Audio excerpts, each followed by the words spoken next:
Colosenses capítulo 2, versículos 8 al 10. Mirad que nadie os engañe por medio de filosofías y huecas sutilezas, según las tradiciones de los hombres, conforme a los rudimentos del mundo, y no según Cristo. Porque en él habita corporalmente toda la plenitud de la deidad, y vosotros estáis completos en él, que es la cabeza de todo principado y potestad. Al leer la carta de Pablo a los colosenses, vemos que uno de los propósitos primordiales de la epístola era el de advertir a estos hermanos de ciertas enseñanzas heréticas que estaban amenazando la congregación. Uno de los puntos principales de la enseñanza de estos falsos maestros que estaban tratando de introducirse en la iglesia de Colosas era la insuficiencia de Cristo para salvar y para ayudarnos a enfrentar los embates de la carne y del pecado. Es bueno y útil tener a Cristo, decían estos falsos maestros, pero eso no es suficiente. Es bueno tener a Cristo, pero no es suficiente. De ahí las palabras de Pablo en el capítulo 2 de Colosenses. Si los hermanos de Colosas eran llevados a creer que Cristo era un Salvador incompleto, un Salvador insuficiente, comenzarían a buscar otras cosas y se extraviarían del camino. Noten en el capítulo 2 los versículos 1 al 7. Dice Pablo: quiero que sepáis cuán gran lucha sostengo por vosotros y por los que están en la Odisea y por todos los que nunca han visto mi rostro, para que sean consolados sus corazones unidos en amor hasta alcanzar todas las riquezas de pleno entendimiento, a fin de conocer el misterio de Dios el Padre y de Cristo, en quien están escondidos todos los tesoros de la sabiduría y del conocimiento. No la mayoría de esos tesoros, no una gran parte de esos tesoros, todos los tesoros de la sabiduría y del conocimiento están escondidos en Cristo y nosotros estamos en Él. Y dice en el versículo 4, esto lo digo para que nadie os engañe con palabras persuasivas, porque aunque estoy ausente en cuerpo, no obstante en espíritu estoy con vosotros, gozándome y mirando vuestro buen orden y la firmeza de vuestra fe en Cristo. Por eso la exhortación de Pablo es: continúen aferrados al Señor. Ese buen orden y firmeza que estos hermanos habían manifestado hasta ese momento era el producto directo de su confianza en Cristo, de estar arraigados en Cristo, de andar en Cristo. Si se apartaban de allí por buscar lo que supuestamente Cristo no tenía, cometerían un gravísimo error de repercusiones devastadoras. Ahora bien, hermanos, esta herejía no murió en Colosas. Esta falsa enseñanza, con distintos énfasis y distintos nombres, ha aparecido una y otra vez a lo largo de la historia. Cuando un pecador cree y se arrepiente, de inmediato el enemigo de las almas comienza a seducirlo para que no ponga toda su confianza únicamente en Cristo. Y en estos últimos años, el ataque se ha concentrado en la suficiencia de las Escrituras para tratar con las necesidades más profundas del alma humana.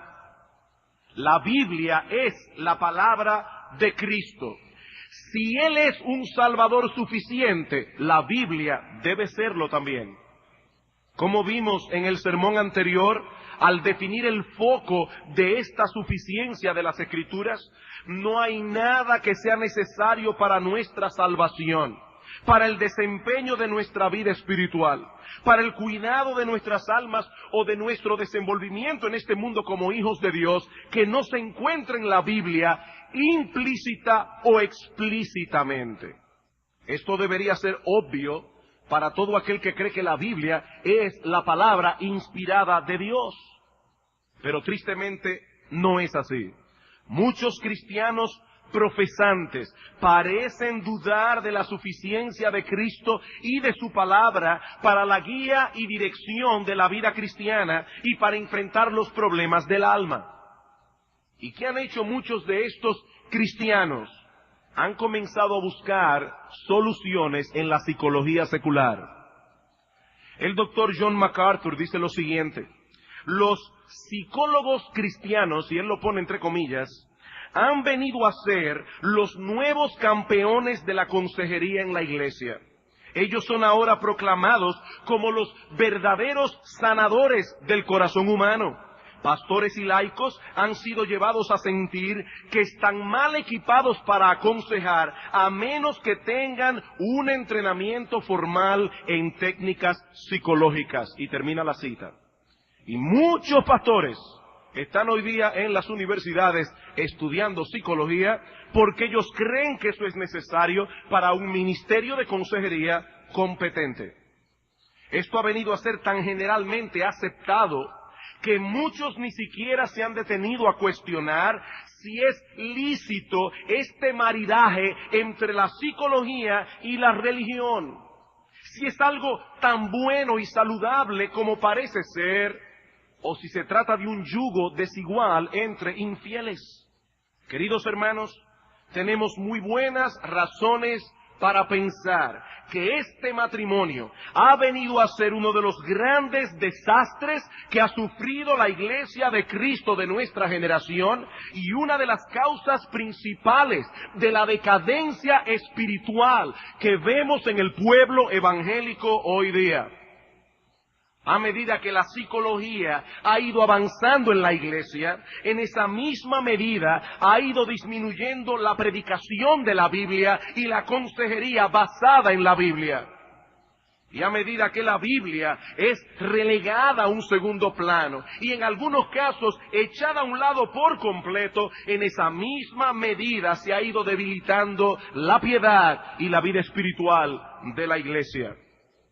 El doctor Ed Payne, luego de haber analizado el contenido de cierta obra cristiana de psicología, dice lo siguiente: tal psicología presentada por cristianos es una plaga en la iglesia moderna, porque tergiversa la relación del cristiano con Dios, retarda la santificación y debilita seriamente a la iglesia. Ninguna otra área del conocimiento parece tener un dominio tan absoluto sobre la iglesia como la psicología. Y el doctor Vernon McGee, muy conocido, ya partió a la presencia del Señor, pero su programa a través de la Biblia era oído por miles de personas en los Estados Unidos. Escribió hace unos años un artículo titulado Psicoreligión, el nuevo flautista de Hamelin. Y él dice allí lo siguiente: si la tendencia presente continúa, la enseñanza bíblica será eliminada totalmente de las estaciones de radio cristianas, así como de la televisión y del púlpito. Esta no es una manifestación infundada, hecha en un momento de preocupación emocional. La enseñanza bíblica está recibiendo baja prioridad en las emisiones radiales, en tanto que la llamada psicología cristiana es puesta al frente como solución bíblica a los problemas de la vida. Termina la cita. Y debo advertir, hermanos, que en la noche de hoy, en una forma inusual, vamos a estar citando personas aquí. Queridos hermanos, es hora de que nos detengamos a pensar seriamente en este asunto. ¿Es la palabra de Dios suficiente para tratar con los problemas del alma o necesitamos también la ayuda de la psicología secular? Ese es el tema que quisiera tratar con ustedes en esta ocasión. Ahora, yo estoy consciente de que este es un tema polémico que puede levantar una serie de interrogantes, por lo que me adelanto a hacer una aclaración. Mi punto aquí no es decir, lo que voy a tratar de probar no es que la psicología no tenga ninguna clase de utilidad. Lo que voy a tratar de probar esta noche es que su utilidad es limitada. Y vamos a ver limitada a qué. La palabra psicología significa estudio del alma. El problema es que ninguna persona puede estudiar realmente el alma sin la palabra de Dios y la ayuda y la guía del Espíritu Santo. Todo lo que necesitamos para saber sobre el alma, Dios lo ha revelado en su palabra y no en ningún otro lugar. La psicología no es ni puede ser el estudio del alma. Lo que la psicología estudia realmente es la conducta humana, no el alma. Y las observaciones limitadas que en ese campo ha hecho la psicología podrían ser útiles.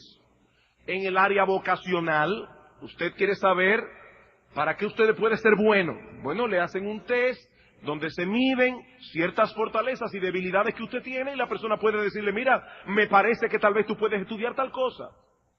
En el área para detectar problemas de aprendizaje, para tratar con problemas de aprendizaje, en el área industrial, en el área de la educación, las observaciones y mediciones que se han hecho en estos campos han producido buenas contribuciones que nosotros podemos usar teniendo siempre el cuidado de filtrarlo todo por la enseñanza general de las Escrituras. Porque ni aún en esos campos debemos aceptar conclusiones sin compararlas primero con la enseñanza de la palabra de Dios. Pero en esos campos, la psicología ha hecho ciertas contribuciones que nosotros podemos usar. Ahora bien, nuestro foco de atención en el sermón de hoy es en el uso de la psicología para tratar con los problemas del alma. Cuando hablamos de tratar con el corazón humano, cuando tenemos que lidiar con la ansiedad, el temor, la ira, la depresión, la amargura, el descontento, los problemas matrimoniales, los hábitos pecaminosos, la psicología no tiene ninguna solución que ofrecer que no podamos encontrarla en la palabra de Dios. Ese es mi punto. Presuponer que necesitamos la psicología para tratar con los problemas del alma es falso. Y esto por dos razones. En primer lugar, porque se fundamenta en algunos conceptos erróneos acerca de la psicología. Y en segundo lugar, porque limita el alcance y eficacia de la palabra de Dios. Esta noche vamos a tratar con la primera presuposición errónea. Si el Señor lo permite, el domingo que viene trataremos con la segunda. ¿Qué presuponen erróneamente aquellos que se han volcado hacia la psicología para tratar con los problemas del alma humana? En primer lugar, presuponen que la psicoterapia, es decir, el aconsejamiento psicológico con sus teorías y técnicas, es una ciencia objetiva, cuando en realidad es una especie de religión que posee sus credos y sus dogmas y en los cuales sus adherentes ejercen fe. En primer lugar, presuponen erróneamente que la psicoterapia es una ciencia objetiva cuando es en realidad una religión que posee sus credos y sus dogmas y en los cuales sus adherentes ejercen fe. Y cada día más y más personas, aún en el campo secular, están poniendo en duda no solo la capacidad de la psicología para ayudar a personas, sino también su supuesto ropaje científico. Por ejemplo, el premio Nobel Richard Feynman dice lo siguiente acerca del estatus científico de la psicoterapia. El psicoanálisis no es una ciencia, tal vez se parezca más al curanderismo. Y el psiquiatra Thomas Szasz, profesor de psiquiatría en la Universidad Estatal de Nueva York, dice, es un psiquiatra hablando, no es solo una religión que pretende ser ciencia, sino más bien una religión falsa que procura destruir la verdadera religión. Eso es lo que dice un psiquiatra del psicoanálisis. No solo es una religión que pretende ser ciencia, sino en realidad una religión falsa que busca destruir a la verdadera religión. Mi hermano, en ese sentido, La psicología y el cristianismo son dos religiones en pugna. Los problemas con los que lucha la psicología son esencialmente religiosos. Carl Jung, uno de los padres de la psicología moderna, veía la neurosis como una crisis espiritual, no como un problema médico. Escuchen, hermanos, con cuidado este trozo de una de las obras de Carl Jung y presten atención a ciertas palabras claves que aparecen allí. Dice Jung, ¿qué deben hacer los terapeutas cuando los problemas del paciente surgen de no tener amor, sino solo sexualidad? Ninguna fe porque teme andar en oscuridad, sin esperanza porque está desilusionado del mundo y la vida, y sin entendimiento porque ha fracasado en la lectura del significado de su propia existencia. Aquí hay 4 palabras claves: amor, fe, esperanza y entendimiento. Yo me pregunto, hermanos, ¿esos problemas no son religiosos? Esas cosas no tienen que ver con la religión. No son estos problemas netamente espirituales. Yo me pregunto, ¿cómo podrá un hombre sin Dios proveer a un hombre amor, fe, esperanza y entendimiento? ¿Cómo puede? Hermanos, estamos ante una religión rival que intenta desacreditar el cristianismo. Y esto viene a ser más evidente cuando rastreamos las raíces de las teorías y métodos psicológicos. Hay 3 grandes nombres con los que nos toparemos constantemente al tratar de desentrañar el origen de la psicología. ¿Cuáles son estos 3 nombres? Sigmund Freud, Carl Jung, su discípulo y luego su antagonista, y Carl Rogers. Freud, Jung y Rogers. El primero, Freud, decía que las creencias religiosas son una mera religión y que la religión misma no es otra cosa que la neurosis de obsesión de la humanidad. Freud decía que la religión es una de las causas principales de los males psicológicos del hombre. De hecho, Freud siempre fue un crítico acérrimo de las creencias religiosas. Carl Jung, por el contrario, afirmaba que todas las religiones son positivas, todas, pero imaginarias. Todas son mitos que hacen bien.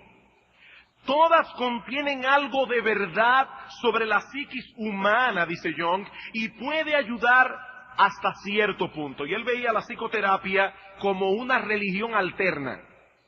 Decía él, las religiones son sistemas de sanidad para las enfermedades psíquicas. Es por eso que los pacientes imponen al psicoterapeuta el rol de sacerdotes y esperan y demandan de él que los libre de sus aflicciones. En consecuencia, dice él, los psicoterapeutas nos ocupamos de problemas que estrictamente hablando pertenecen al teólogo. Jung admite que los psicoterapeutas están invadiendo un terreno que debe ser manejado por otros. Ahora bien, no debemos pensar que Jung veía al cristianismo con buenos ojos. No. Jung no solo repudió el cristianismo, sino que exploró otras experiencias religiosas, incluyendo prácticas ocultistas y la nigromancia, es decir, la comunicación con los muertos a través de mediums. Lo mismo le ocurrió a Carl Rogers. Estudió en un seminario teológico, pero luego renunció al cristianismo y se volcó hacia la psicología secular, terminando también en la práctica del ocultismo y la nigromancia. Y ahora nos preguntamos, hermanos, estos hombres que repudiaron de ese modo el cristianismo bíblico, ¿tienen algo que decirle a la iglesia de Cristo acerca de cómo deben vivir los cristianos y cómo deben los hombres tratar con los problemas del alma que Dios creó? Alguien puede decir, bueno, pastor, eso depende. Si sus postulados son científicos, entonces no habría ningún problema en servirse de ellos. Un científico impío puede llegar a conclusiones científicas objetivas y verdaderas. Un impío puede descubrir una medicina fabulosa para curar tal o cual enfermedad. De hecho, muchos han descubierto medicinas y han diseñado procedimientos médicos fabulosos. Y nosotros nos valemos de ellos. Eso es verdad, pero no en este caso. No en este caso. Recuerden, hermanos, que estamos hablando aquí de los problemas del alma y de las soluciones que debemos dar a estos problemas. Los psicólogos no pueden estudiar el alma en una forma científica. Eso es imposible. Ellos se limitan al estudio del comportamiento humano. Y en base a estos estudios, mediciones, comparaciones, tratan de determinar por qué la gente se comporta como lo hace y cuáles soluciones pueden dar a sus conflictos. Pero muchos de ellos ni siquiera creen en la existencia del alma, y una gran mayoría niega la existencia del Dios que la creó. ¿Cómo pueden llegar ellos a conclusiones acertadas en ese terreno, en el terreno del alma? Una cosa es establecer un patrón estadístico de comportamiento. Eso sí se puede. Y otra muy distinta, pretender explicar el porqué de esos comportamientos y mucho menos cambiarlos. Son dos cosas muy diferentes. Cuando la psicología penetra en ese terreno, lo que afirma es pura opinión. No importa que tenga un título de Harvard. Es pura opinión, pura teoría y nada más. Usted puede tener fe en las opiniones del psicólogo o no tenerlas, pero no podemos afirmar que son postulados científicos. La presuposición de que sus teorías y métodos son científicos, hermanos queridos, eso es un mito. Creer en eso y creer en Zeus es lo mismo. Eso es un mito. La psicología es una especie de religión. Y los que aceptan sus postulados lo aceptan por fe. Repito, cuando tenemos que tratar con el alma del hombre y sus problemas. El famoso historiador Paul Johnson, en su obra Tiempos Modernos, y él traza allí los tiempos modernos a partir de cuando se demuestra la teoría de la relatividad de Einstein y el surgimiento de Freud. Dice, ahí comienzan los tiempos modernos. Eso marcó este siglo, o el siglo que pasó. Dice Paul Johnson, después de 80 años de experiencia se ha demostrado que en general los métodos terapéuticos de Freud son costosos fracasos, más apropiados para mimar a los desgraciados que para curar a los enfermos. Ahora sabemos que muchas ideas fundamentales del psicoanálisis carecen de base biológica. No debemos olvidar que cuando Freud salió con su teoría, había muchas cosas que el hombre no sabía todavía, que se ha podido estudiar después de Freud.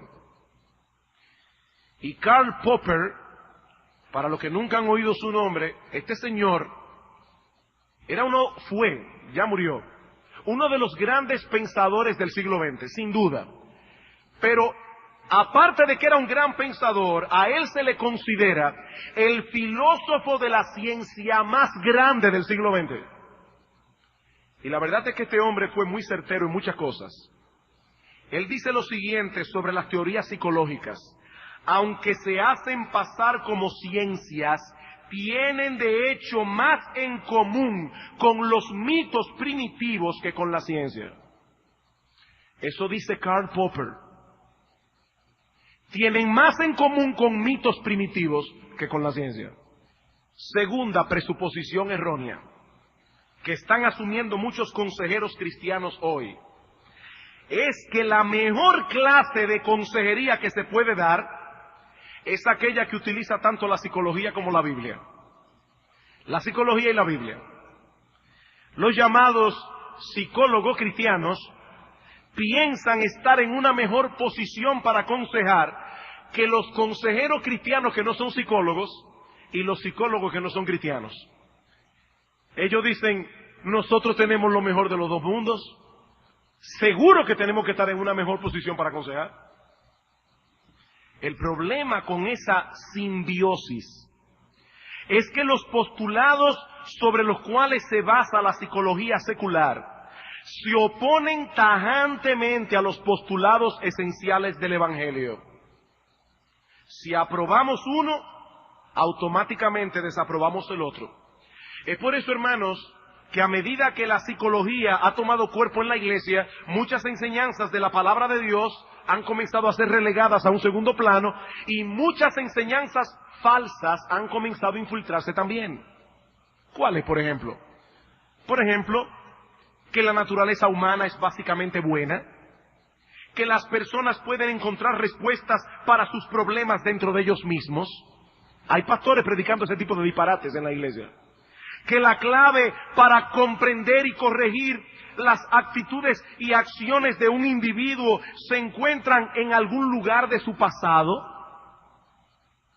Que otros son culpables de nuestros problemas.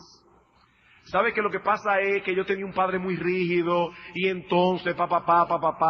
Por eso es que yo ahora le doy una galleta al más bonito y soy un rebelde sin causa. Yo no soy culpable. Yo simplemente soy el producto de una mala crianza. En muchos círculos cristianos, hasta el vocabulario comenzó a cambiar, o ha comenzado a cambiar. Al pecado se le llama enfermedad. El arrepentimiento ha sido sustituido por terapias. Lo que el individuo necesita no es arrepentirse. ¿Sabe que él es alcohólico? O él sufre de pedofilia. Entonces, hay que meterlo en una terapia psicológica para cambiarle. No. Él lo que necesita es arrepentirse de su pecado. Arrepentimiento es lo que él necesita, no terapia. No que lo metan en una clínica, es que se arrepienta de su pecado. Los pecados habituales ahora son llamados adicciones o conductas compulsivas. Y la verdad es que eso es más bonito. Él padece de un síndrome. Y esa palabra lo aguanta todo. Un síndrome. Eso es como la palabra virus. Lo que un médico no sabe lo que es, fácilmente le pega un virus y ya, resuelto el problema. Quizás el ejemplo más palpable de esa distorsión es el énfasis que vemos hoy sobre la importancia de la autoestima y el amor propio para la realización y felicidad del individuo. Y aunque este es un tema muy popular hoy día, en realidad tiene un origen bastante reciente. Hace apenas unos 40 años que se comenzó a hablar de la autoestima y del amor propio fuera de la iglesia, y desde hace unos 20 años para acá, ese tema se ha introducido con fuerza dentro del cristianismo, adaptando el tema, claro está, de tal modo que parece una doctrina bíblica basada en textos bíblicos. Uno de los promotores de esta enseñanza dice lo siguiente. Escuchen esto, hermanos. Nuestra habilidad de amar a Dios y de amar a nuestro prójimo es limitada por nuestra habilidad de amarnos a nosotros mismos. No podemos amar a Dios más de lo que amamos a nuestro prójimo. Y no podemos amar a nuestro prójimo más de lo que nos amamos a nosotros mismos. Y otro psicólogo cristiano escribió: sin amor por nosotros mismos, no puede haber amor por otros. Tú no puedes amar a tu prójimo, no podrás amar a Dios, a menos que te ames primero a ti mismo. Y esto suena parecido a la palabra del Señor Jesucristo, al intérprete de la ley, en Mateo capítulo 22, versículo 34. Y es precisamente allí, hermanos, donde radica el peligro, que estas citas parecen estar basadas en la Biblia, pero no es así. Más bien contradicen muchas enseñanzas esenciales de la palabra de Dios. Vamos por un momento a Mateo 22, versículo 34. Entonces los fariseos oyendo que habían hecho callar a los saduceos, que el Señor había hecho callar a los saduceos, se juntaron a una, y uno de ellos, intérprete de la ley, preguntó por tentarle, diciendo: Maestro, ¿cuál es el gran mandamiento en la ley? Jesús le dijo: amarás al Señor tu Dios con todo tu corazón y con toda tu alma y con toda tu mente. Este es el primero y grande mandamiento. Y el segundo es semejante: amarás a tu prójimo como a ti mismo. De estos dos mandamientos depende toda la ley y los profetas. Hermanos, está Cristo aquí en este texto ordenando a los suyos a amarse a sí mismos. Porque eso es lo que nos dicen algunos psicólogos cristianos. Tú debes amarte a ti mismo. O de lo contrario, no podrás amar al prójimo ni amar a Dios. Por lo tanto, no son dos los mandamientos de los cuales dependen toda la ley y los profetas. Son tres, según los psicólogos cristianos. ¿Cuáles son? Ámate a ti mismo, ama al prójimo y ama a Dios. Y de estos tres, ¿cuál es el más importante? O ámate a ti mismo, porque de ese dependen los otros dos. Lo que ellos dicen no es que nosotros no podemos amar a Dios ni amar al prójimo, a menos que nos amemos a nosotros mismos. Entonces, ¿cuál es el mandamiento más importante de la ley? Ámate a ti mismo. Ese debería ser el mandamiento más importante. Ahora, hermano, ¿eso es lo que Cristo enseña aquí? Por supuesto que no. El mandamiento más importante de la ley no es que me ame a mí mismo, sino que ame a Dios y ame a mi prójimo. El Señor está presuponiendo que todo hombre se ama a sí mismo. Él lo presupone porque eso es una realidad. Hermanos, aún el hombre que se suicida lo hace porque entiende que va a estar mejor muerto que vivo. Y aunque le va a causar un dolor tremendo a los que quedan detrás, él egoístamente se quita la vida. Todo hombre se ama a sí mismo. Y ahora Cristo dice, como eso es una realidad, como tú te amas a ti mismo, ahora con esa misma dedicación, con ese mismo fervor, ama a tu prójimo. Queridos hermanos, en las Escrituras se habla del amor por nosotros mismos como una obra de la carne, no como una virtud. El apóstol Pablo advierte a Timoteo en 2 Timoteo capítulo 3 versículos 1 al 5 que en los postreros días vendrán tiempos peligrosos. ¿Por qué? Porque habrá hombres amadores de sí mismos. Por eso el llamamiento de Cristo a los hombres no es a amarse a sí mismo, es a negarse a sí mismo y a tomar la cruz. Niégate a ti mismo, toma tu cruz y sígueme. Cualquier mensaje que enseñe lo contrario no puede ser verdadero, ni mucho menos provechoso. La desgracia, la maldición de los seres humanos sin Dios radica precisamente en el hecho de que nos estimamos demasiado a nosotros mismos, miramos demasiado dentro de nosotros mismos. El hombre sin Cristo ha puesto el yo en un lugar inapropiado y por eso su vida es un caos. Cuando el Evangelio llega a nosotros y nos mueve eficazmente a confiar en Cristo, entonces las cosas caen en el lugar que les corresponde. Nuestro interés primordial ya no es el de agradarnos a nosotros mismos, sino satisfacer las demandas de Dios y vivir para la gloria de Dios. ¿Qué dice el apóstol Pablo en 2 Corintios capítulo 5, versículo 15? Dice, 2 Corintios, capítulo 5, dice en el versículo 14, porque el amor de Cristo nos constriñe pensando esto, que si uno murió por todos, luego todos murieron y por todos murió, para que los que viven ya no vivan para sí, sino para aquel que murió y resucitó por ellos. ¿Cómo vivíamos antes nosotros, para nosotros mismos? Y Pablo dice, este era el problema. Este era el problema. Ahora debemos vivir para Dios, para Cristo, que murió por nosotros en una cruz. ¿Cómo podemos ver, hermanos? La psicología estudia los problemas del hombre desde una perspectiva completamente distinta a la perspectiva bíblica. Y por lo tanto, no puede haber una religión, una relación satisfactoria entre ambas. Una de las dos tiene que ceder ante la otra. Y nosotros tenemos mucha razón para creer que es la iglesia la que está cediendo ante la psicología en estos días. Concluyo este punto citando una vez más al doctor John MacArthur. La psicología cristiana, y él lo pone otra vez entre comillas, es un intento de armonizar dos sistemas de pensamiento intrínsecamente contradictorios. La psicología moderna y la Biblia no pueden mezclarse sin un serio compromiso o un completo abandono del principio de la suficiencia de las Escrituras.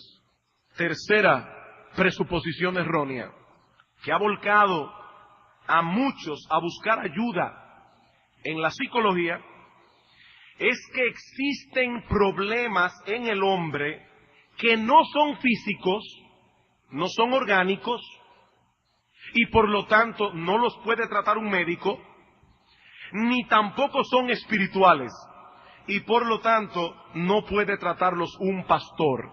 ¿Qué son entonces? Ellos le llaman problemas psicológicos o mentales. Una tercera categoría son psicológicos o mentales. Queridos hermanos, eso es un mito. Eso es un mito. O nuestros problemas son orgánicos, un desbalance químico, un problema en el cerebro, o nuestros problemas son orgánicos y en ese caso debemos buscar la ayuda de un médico, o tenemos un problema espiritual y en ese caso debemos ir a un pastor que trate con nosotros con la palabra de Dios. Una persona puede tener un problema en el cerebro que le esté ocasionando una conducta extraña o anormal, como la arteriosclerosis, o los que padecen el mal de Alzheimer. Pero tales personas no están mentalmente enfermas. Su problema no es mental, es biológico y por lo tanto debe tratarlos un neurólogo, no un psicólogo. Es un problema real en el cerebro.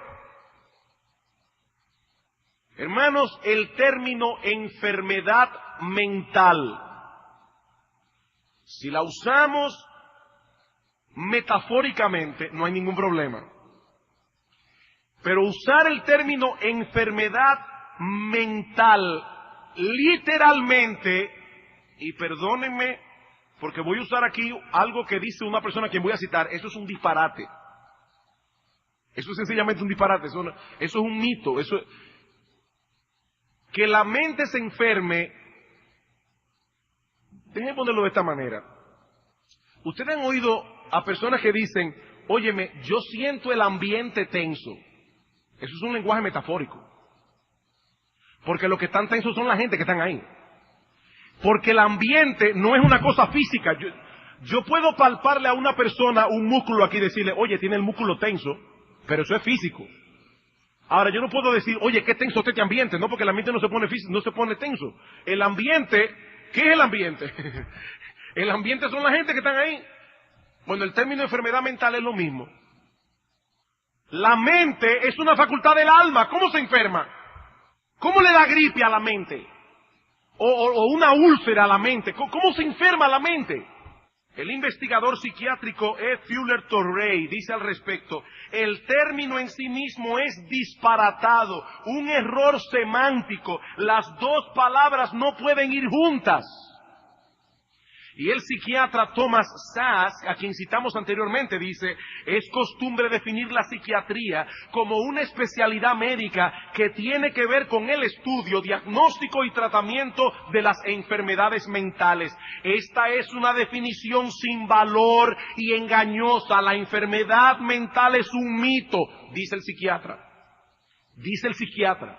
Y hermanos, esto no es un asunto de semántica. Esto no es un asunto de semántica. Alguien decía que hablar de enfermedades mentales es como hablar de una idea púrpura o de un espacio sabio. En otras palabras, no tiene sentido. No tiene sentido. Y este es un serio error que está causando no pocos inconvenientes en la iglesia de Cristo de nuestra generación. La psicología ha invadido un terreno que no le corresponde y muchos pastores mansamente han claudicado ante ella. Cito aquí a Martin y David Wolfgang en su obra Psicoherejía, la seducción psicológica de la cristiandad.